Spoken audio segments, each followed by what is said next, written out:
Reel star Ganesh Dongre हा ऊसतोड कामगार होता आणि या ऊसतोड कामगाराचा भाऊसाहेब बिराजदार या कारखान्यावरती अपघाती मृत्यू झाला आणि या मृत्यूनंतर त्याच्या कुटुंबियाला जी मदत मिळायची ती मदत अद्यापही कारखान्याकडून मिळाली नाही।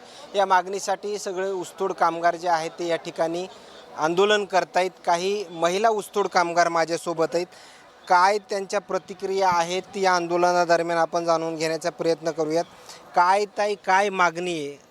काय आता लेकरा बाळाक लक्ष देणं आता हे उन्हात पडले तर ह्यांच्या कोण काळजी घ्यायला या आता आपण यांची काळजी कोण घेणार या लहान लहान मुली त्या बाईचा आज माणूस बाजारला गेलं तर वाट पाहते आजी बाई वाट कधी पाहणार आहे हिचा कधी पती येणार आता माघार पेटा उसामुळे झालंय ना हे जगण्यामुळे झालं गोरगरीबाला आपला बीड जिल्हा इकडे ऊस तोडा येतोय आपली काळजी घेत नाही तर इथं एक तर खाली करून घेत नाही तर रातभर ड्रायव्हर जागत आहेत बाय मग कसली तर हाल संदेशे लाडकी बहीण योजना ही अजितदादांच्या कार्यकाळामध्ये चालू झालेली। दादा या कारखान्याचा कारभार पाहतायत अशी माहिती मिळते। लाडक्या बहिणीची अजितदादाकडे काय मागणी आहे?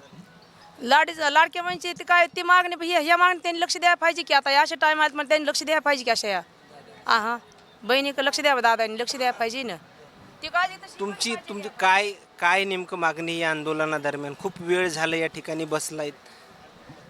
काय नाही आमची काय अपेक्षा नाही आमच्या बहिणीकडे तेवढं लक्ष द्यावं एवढीच अपेक्षा आहे आमची।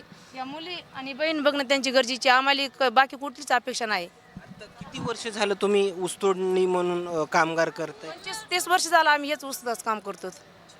आतापर्यंत बरेच कारखान्यावरती ऊसतोडणी तुम्ही केली असेल।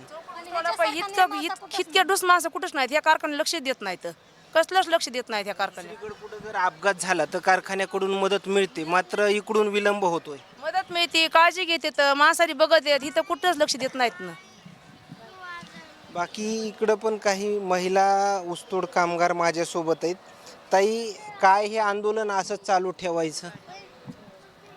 काय न्याय मिळत नाही तोपर्यंत आम्ही इथंच बसणार आहेत आणि इथून उठणारच नाहीत आम्ही। एवढं मोठं आमचं लेकरू गेलं ह्या लेकरायचं काय करावं आम्ही?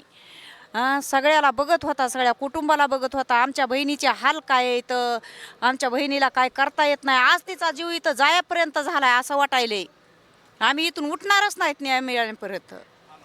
ज्या ठिकाणी हे आंदोलन चालू आहे खरं पाहता त्या ठिकाणी बरोबर व्यवस्थित आपल्याला उभा देखील टाकता येत नाही। अशा परिस्थितीमध्ये तब्बल 12 वाजल्यापासून या ठिकाणी आंदोलन जे आहे ते सुरू आहे। एक तब्बल 50 ते 60 वर्षाच्या आजी देखील या आंदोलनामध्ये सहभागी झालेत।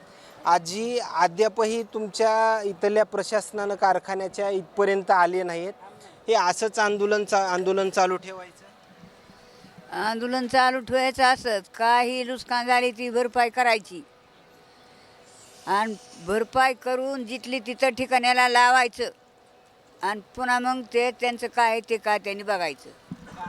अजितदादाकडे काय मागणी असणार आहे? दादा या कारखान्याचा कारभार पाहतायत असं माहिती समजते। अजितदादाकडे तुमची काय मागणी असणार? अजितदादाकडे मागणी दुसरी काही नाही फक्त ह्या कुटुंबाचं सुधारण करावं अजितदादानं। या ठिकाणी पाहायला गेलं तर सगळे आंदोलक जे या ठिकाणी ताटकळून बसलेत मात्र इथल्या कारखान्याच्या प्रशासनाकडून कर्मचारी वर्गाकडून कुठलाही ठोस पावलं जे आहे ते या ठिकाणी उचलली जात नाहीत असं या ठिकाणी पाहायला मिळतं। अजितदादा बीडचे पालकमंत्री आहेत आणि गणेश डोंगरे हा बीडमधीलच ऊसतोड कामगार रील स्टार होता आणि त्यांच्याच कारखान्यावरती हा दुर्दैवी अपघात झाला आहे, मृत्यू झाला आहे आणि त्यानंतर मदतीसाठी जे आहे ते या आंदोलक करण्याची वेळ जी आहे ती ऊसतोड कामगारावरती आलेली। मात्र आणखीन काही नवीन अपडेट्स मिळतील का? हा मेसेज जो आहे तो या आंदोलनाचा दादांपर्यंत पोहोचेल का? दादा काही या आंदोलनकर्त्यांसोबत फोनवरून काही चर्चा करतील का? हे देखील पाहणं तेवढंच महत्त्वाचं ठरणार आहे। बहुचर्चित असलेला महाराष्ट्रामधला हा विषय आहे। मोठ्या प्रमाणामध्ये महाराष्ट्रभर या प्रकरणाच्या बातम्या देखील प्रसारित झाल्यात मात्र आणखीनही कुठंही ठोस पावलं जे आहे ते या ठिकाणी उचलली जात नाहीत असंच आपल्याला काहीसं पाहायला मिळतं। कॅमेरामॅनसोबत सूर्यज मीडिया धाराशिव।